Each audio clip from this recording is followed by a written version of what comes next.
Assalamu alaikum. In today's video, we are looking at another brilliant game of Mikhail Tal, which he played against Georgy Tringov. This game was played in 1964, and the question is why I am showing you this game.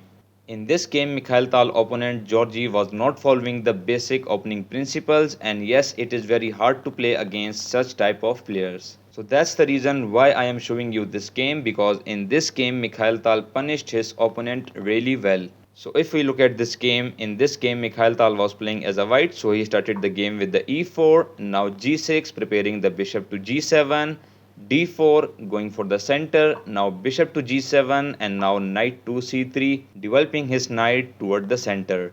Black in this position played d6, preparing this e5 or c5 move.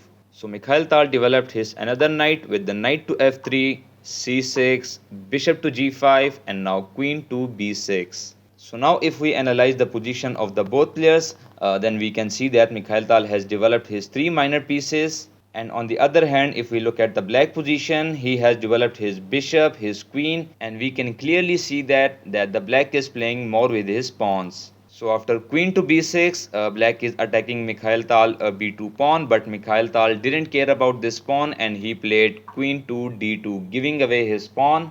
And as usual, black accept the pawn, he played queen captures on b2. So now Mikhail Tal played rook to b1 attacking the queen, and now queen has only one way to go, which is queen to a3. And now Mikhail Tal developed his last minor piece with the bishop to c4. Again, if we look at the both players position, then we can clearly see that Mikhail Tal has developed his all minor pieces and now he is ready to do castling on the king side. And on the other hand, if we look at the black position, he has only developed his one minor piece, his queen and his three pawns. So from this position, we can clearly see that why it's important to play with your minor pieces in the opening.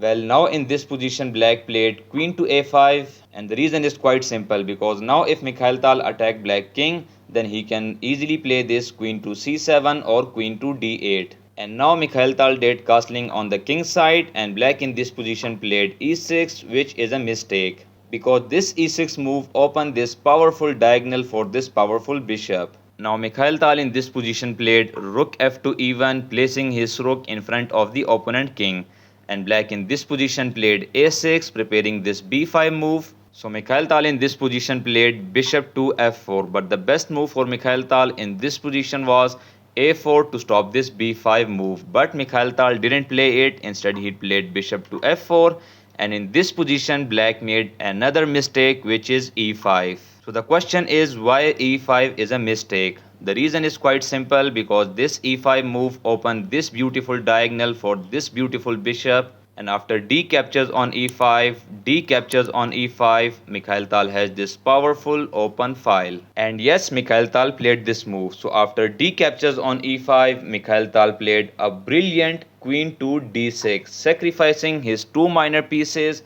One is bishop on the f4 and the second piece is knight on the c3 move. So stop the video and try to find why this move is a brilliant. So there are two possibilities. The first one is e captures on f4.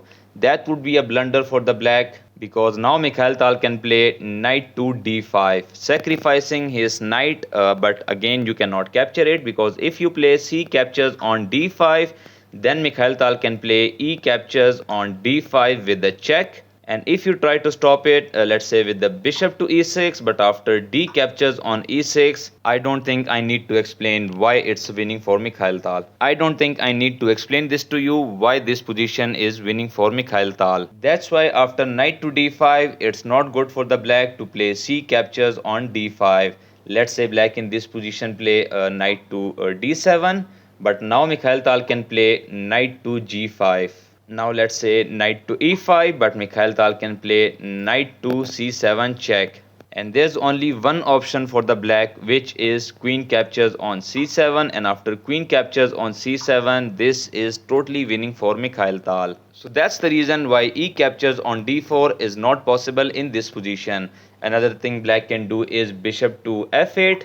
But now Mikhail Tal can play queen captures on e5 check. Black is forced to play queen captures on e5, and now after knight captures on e5, Mikhail Tal is threatening this bishop captures on f7 check. So let's say black in this position play bishop to e6, but after bishop captures on e6, f captures on e6, rook captures on b7, and we can clearly see that this position is totally winning for Mikhail Tal. That's the reason why bishop to f8 and e captures on f4 is not possible in this position. So black in this position played queen captures on c3. He accepted the sacrifice on the c3 square, which is again not the best move in this position, because now Mikhail Tal played a simple yet very powerful move, rook e to d1. And the logic is quite simple why he played rook e to d1, not rook b to d1. Because this rook on the b file is already active, but the rook on the e1 was doing nothing in the game. So after rook e to d1, the rook on the d1 is now also participating in the attack. So now black in this position played knight to d7, but now it's too late. According to the computer, the best move in this position for the black was bishop to f6. And now let's say knight captures on e5. So now bishop to e7, bishop captures on f7 check, king to f8, queen to c7, attacking this bishop on the c8. So let's say bishop to d7, but after queen captures on b7, this position is again totally winning for Mikhail Tal. So maybe that's the reason why black in this position didn't play bishop to f6. Instead he played knight to d7. Now Mikhail Tal sacrifices his third minor piece in the game, which is bishop captures on f7 check. And now there are two options for the black. The first one is king to d8, but now bishop to g5 check. Black can play bishop to f6, and now rook captures on b7. And now there's no way for the black to save this game. He can give away his queen with the queen to c4, but Mikhail Tal can deliver the checkmate with the queen to f8. That's the reason why black in this position didn't play king to d8. Instead, in this position, black played king captures on f7. But again, this move is also not saving him, because now Mikhail Tal played knight to g5 check. And after king to e8, Mikhail Tal played queen to e6 check, and in this position black resigned. And the reason is very simple, because let's say you play knight to e7 stopping the check, but now queen to f7 check, king to d8, and now knight to e6 is a checkmate. And that was the reason why black resigned in this game. So I hope you like this brilliant game of Mikhail Tal, and if you like it, please like this video, subscribe to this channel to get more amazing and inspiring content.